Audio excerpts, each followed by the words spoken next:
These are the fitting instructions for the Active Ankle T2 semi-rigid brace.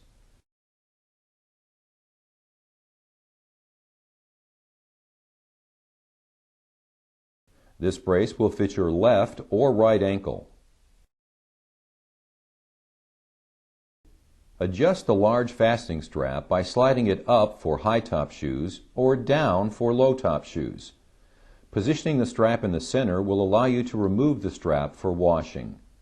The large fastening strap is pre-positioned in the low setting.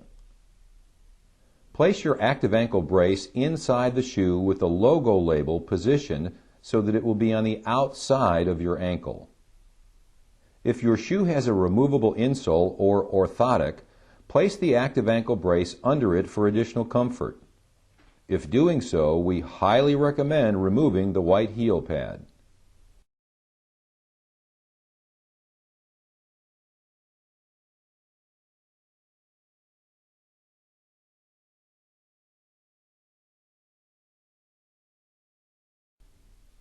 Place your foot inside the shoe.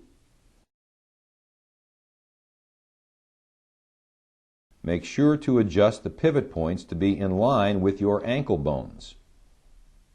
Place the small posterior strap comfortably and without tension around the back of your ankle and secure it as low as possible to the Velcro on the inside. Secure the large fastening strap firmly around the ankle and tie laces for a proper fit.